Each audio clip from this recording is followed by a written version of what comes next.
2장 믿음의 이면과 문화의 복음. 삶과 인식의 형식인 복음. 복음은 계시의 책으로서 우리 자신에 관한 계시를 발견할 수 있는 궁극적 자료 혹은 준거점이다. 복음은 우리가 누구인가, 무엇을 소망하는가, 어떻게 행동하기를 갈망하는가, 무엇이 영원한가, 무엇이 중요한가, 무엇이 참으로 가치 있는가 하는 물음에 대한 응답이다. 결국 복음이란 우리를 가동하는 신이 누구 혹은 무엇인가에 관한 설명이라고 할 수 있겠다. 더 이상 사람들은 무신론에 큰 관심을 기울이지 않는다. 전에는 당신은 하나님을 믿는가? 라는 질문을 받았다. 이제 우리가 직면한 더 중요한 문제는 당신은 어떤 신을 믿는가이다. 다른 모든 인간의 행위에 관해서는 말할 것도 없고 가치 중립적인 과학이라는 신화는 이미 수명을 다했다. 과학자든 철학자든 정치가든 경제학자든 노동자든 모든 사람에게는 기능적인 신 혹은 궁극적인 가치 기준이 있다. 문제는 믿을 것인가 말 것인가, 가치를 부여할 것인가 말 것인가가 아니라 무엇을 믿고 무엇에 가치를 부여할 것인가이다. 다시 말해서 일단 중립성이라는 허울을 포기한 후에 우리가 묻는 질문은 이것이다. 우리 자신과 운명에 관한 계시를 어디에서 찾는가? 우리의 계시록은 무엇인가? 무엇이 우리의 복음인가? 미국 사회에서는 서로 경쟁하는 적어도 두 가지 복음 혹은 계시록을 필연적으로 만나게 될 것이다. 이 두 복음은 빛과 어둠, 삶과 죽음, 자유와 노예 상태, 정절과 부정처럼 철저하게 다르다. 이 둘은 궁극적이며 상호 경쟁하는 인식의 형식으로서 작용한다. 우리는 모든 경험을 이 인식의 형식을 통해 걸러낸 후 받아들인다. 뿐만 아니라 각각의 형식은 우리 자신과 세상을 파악하는 의식을 통제하는 이미지를 제공한다. 이 경쟁하는 두 가지 삶의 형식을 인격과 상품의 복음들이라고 부를 수 있다. 인격 형식과 상품 형식, 인격 신과 사물 신.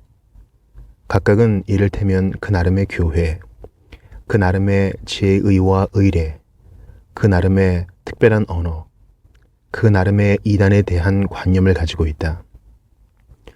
첫 번째 삶의 형식이 있는데 이 복음은 사람을 대체할 수 있고 사고 팔 수 있는 상품으로 계시한다.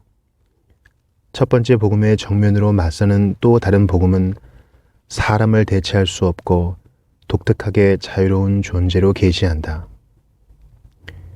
형식적으로는 기독교회의 교인인 사람들 중 일부는 실제로는 문화의 복음을 따르며 세속적인 사물인 교회에 속해 있다. 반면에 형식적으로는 기독교회나 유대교 회당에 속해 있지 않지만 사실은 유대교 경전의 언약의 주님이나 참 하나님이시며 참 사람이신 예수 그리스도 안에 계시된 메시지와 진리에 헌신하며 살아가는 이들도 있다. 인간적인 문화, 명예로운 미국 문화. 물론 이런 식의 대립구도를 설정하는 것에는 위험도 따른다. 그 위험 중 하나는 지나친 단순화다.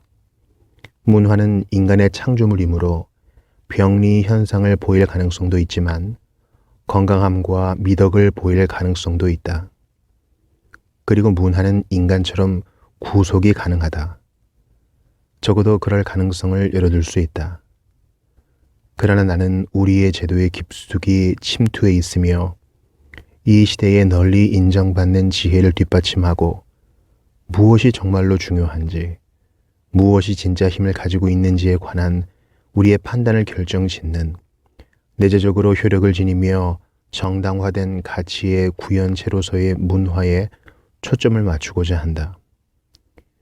우리가 객관적 실체로 인식하고 그에 비추어 우리 자신을 판단하며 우리의 가치를 평가하며 우리의 성공을 추구하고 우리의 의미와 목적을 찾는 병리적 현상으로서의 미국 문화에 관해 이야기하겠다는 뜻이다. 나는 미국의 문화적 가치가 지닌 부정적 측면을 강조할 것이다. 우리의 시장 문화는 부자유, 억압, 불의로 가득 차 있어 그 외에 어떤 공간도 허용하지 않는다. 물론 미국 문화가 악을 발견할 수 있는 최초의 문화이거나 최악의 문화인 것도 아니다. 그러나 우리가 살아가는 하나뿐인 문화이며 비판이 가장 절실하게 필요한 문화다. 셀 수 없이 많은 점에서 미국 문화는 명예로운 사회다. 이 사회는 수백만 명의 사람들이 인정하고 경험하는 선하고 자유로운 삶을 약속하고 그 약속을 가꾸어 가고 있다. 우리에게는 놀라울 정도로 비옥한 땅과 고도로 발달된 기술이 있다.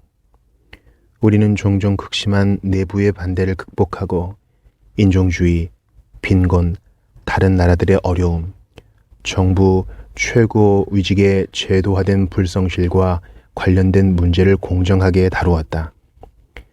우리에게는 비록 기업의 통제를 받고 기업의 광고에 의존하기는 하지만 대개의 경우 자유로운 언론이 있다. 미국인들은 여러 가지 노력과 입법을 통해 거의 완벽한 문명 퇴치, 보건, 식량, 퇴직자 사회보장 프로그램을 이뤄냈다.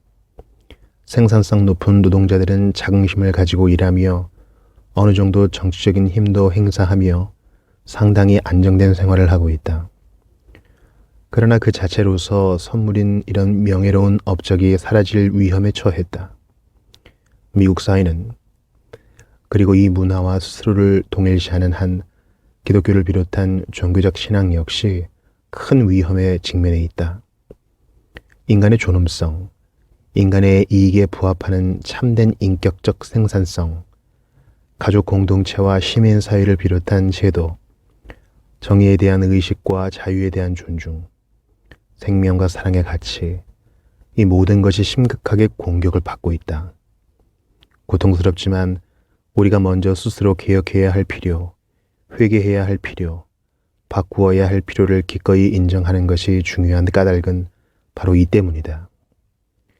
우리 자신의 도덕적, 사회적 실패를 인정하는 것은 우리 문화의 미덕과 장점을 거부하는 것이 아니라 오히려 그것을 보존하고 그것에 충실하고자 노력하는 것이다. 한 사람에 대한 사랑이 그렇듯 한 국민이나 나라에 대한 사랑도 그렇다. 진실 외에 참된 사랑의 근거는 없다. 그렇지 않다면 우리의 사랑은 우리가 정말로 누구인지 그리고 무엇인지에 관한 진리에 기초한 것이 아니라 환영에 기초한 것일 뿐이다.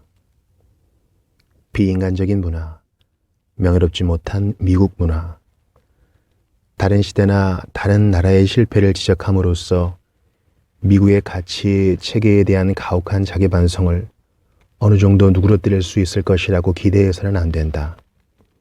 반성하고 필요한 경우 바꾸어야 할 대상은 다름 아닌 바로 우리 자신이다. 다른 나라나 시대에도 악이 자주 나타났으니 우리를 짓누르는 악이 어떤 식으로든 면제받을 수 있을 것이라고 주장한다면 우리는 진리에 그리고 우리가 사랑한다고 공언하는 이 나라에 아무런 도움이 되지 못한다. 대혁명 이후의 프랑스나 레닌 치하의 러시아나 현재의 독재 국가들의 실패 사례는 그들과 마찬가지로 우리도 실패하고 있음을 정당화하는 데 이용되어서는 안 되고 오직 우리에게 경고의 메시지 역할을 해야 한다. 내 가족을 사랑하고 다른 모든 이들보다 가족을 사랑한다는 것이 바로잡고 변화를 위해 애쓸 필요가 없다는 의미는 아니다. 특히 그들이 위험에 처해 있다면 더 그렇다.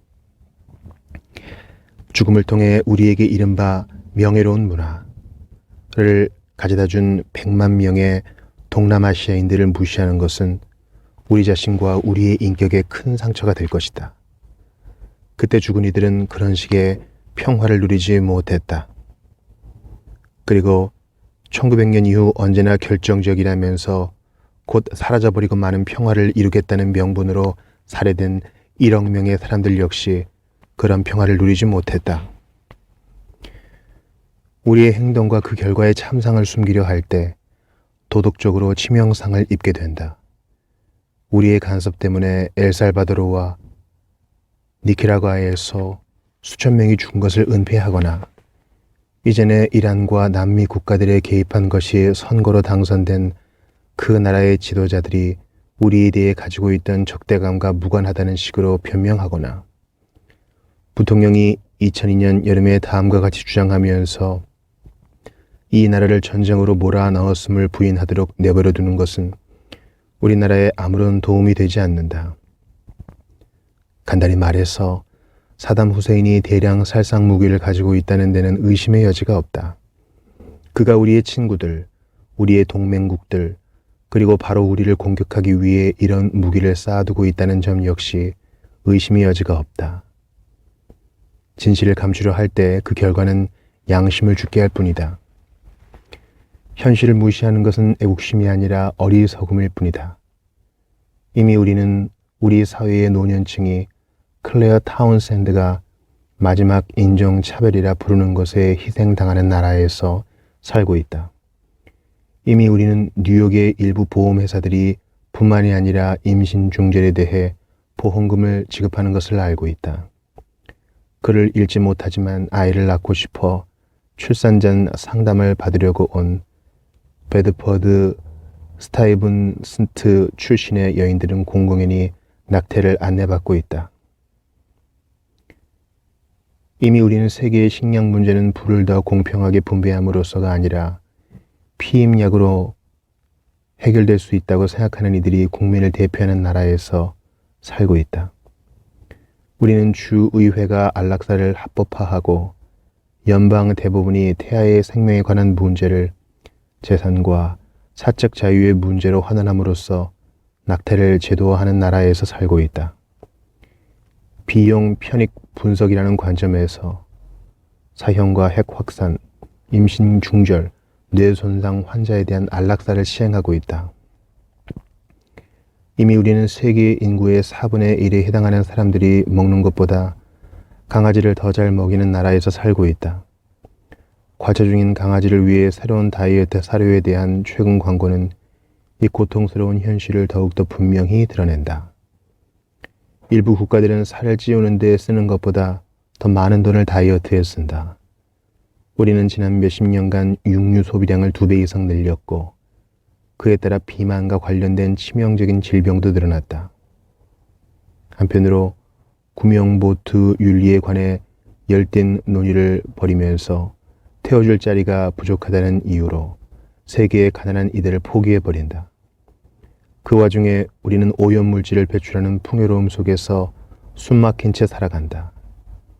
이미 우리는 비밀리에 불법 전쟁을 추진하는 나라, 역사상 최대의 집중 폭격을 가하는 것이 적합하다고 판단하는 나라, 제3세계의 사람들에 대해 경멸에 가까운 태도를 보이는 지도자들을 칭송하는 나라, 다른 나라 정부 전체를 조종하고 통제하며 종식시키는 나라에서 살고 있다.